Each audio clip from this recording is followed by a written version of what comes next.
capacity to apprehend reality.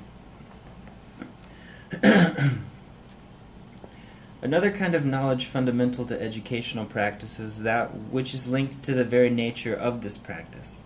As a teacher, I need to have clarity in general to what I am engaged in.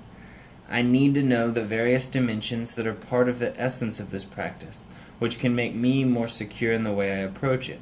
The best starting point for such reflections is the unfinishedness of our human condition. It is in this consciousness that the very possibility of learning, of being educated, resides.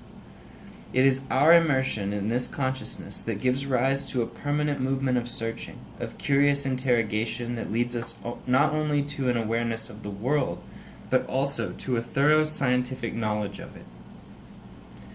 This permanent movement of searching creates a capacity for learning not only in order to adapt to the world, but especially to intervene, to recreate, and to transform it. All of this is evidence of our capacity for learning, for completing our incompleteness in a distinct way from the characteristic of other mammals or other plants. Our capacity to learn, the source of our capacity to teach, suggests and implies that we also have a capacity to grasp the substantiveness, essence, of the object of our knowing. Mere mechanical memorization of the superficial aspects of the object is not true learning. Such a relationship with the object makes the learner into a kind of passive instrument who transfers some contents, but this so-called learning is a denial of critical epistemological curiosity, which is a participation in and a construction of knowledge of the object. It is precisely because of this capacity or skill for seizing the substantiveness of an object that we can take a negative learning experience, in which the learner was a mere passive receiver of a transference on the part of a teacher, and reconstructed in terms of critical epistemological curiosity. Women and men that we are the only beings who have socio-historically developed the capacity for seizing substantively the object of our knowing.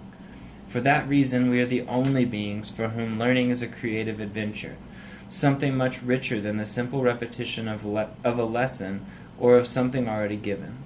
For us, to learn is to construct, to reconstruct, to observe with a view to changing, none of which can be done without being open to risk, to the adventure of the spirit. I believe that I can state without equivocation at this moment that all educational practice requires the existence of subjects who, while teaching, learn, and who in learning also teach. The reciprocal learning between teachers and students is what gives educational practice its Gnostic character. It is a practice that involves the use of methods, techniques, materials. In its directive character, it implies objectives, dreams, utopias, ideas. Hence, we have the political nature of education and the capacity that all educational practices have in being political and never neutral. In being specifically human, education is Gnostic and directive, and for this reason, political. It is artistic and moral as it uses techniques as a means to facilitate teaching. It involves frustrations, fears, and desires. It requires of a teacher a general competence that involves knowledge of the nature of knowledge itself, as well as specific knowledge linked to one's field of specialization. As a teacher who claims to have a progressive orientation, and if I am coherent with that progressive posture, I cannot fall into a type of naivety that will lead me to think that I am equal to my students. I cannot fail to know the specificity of my work as teacher and reject my fundamental role in positively contributing so that my students become actors in their own learning. If I work with children, I should be aware of the difficult transition or path from heteronomy to autonomy. I should always be alert that my presence and my work could either help or impede students in their own unquiet search for knowledge. If I work with youths or adults, I should not be any less attentive to what role my work may play in either motivating the students or sending them the message that there is something deeply wrong with them that needs fixing. In essence, my position has to be of a person who wants or refuses to change. I cannot deny or hide my posture, but I also cannot deny others the right to reject it. In the name of the respect I should have toward my students, I do not see why I should omit or hide my political stance by proclaiming a neutral position that does not exist.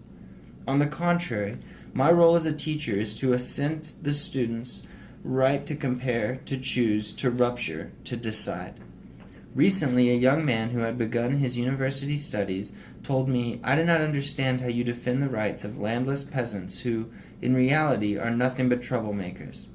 I responded that you do have some troublemakers among the landless peasants, but their struggle against oppression is both legitimate and ethical. The so-called troublemakers represent a form of resistance against those who aggressively oppose the agrarian reform.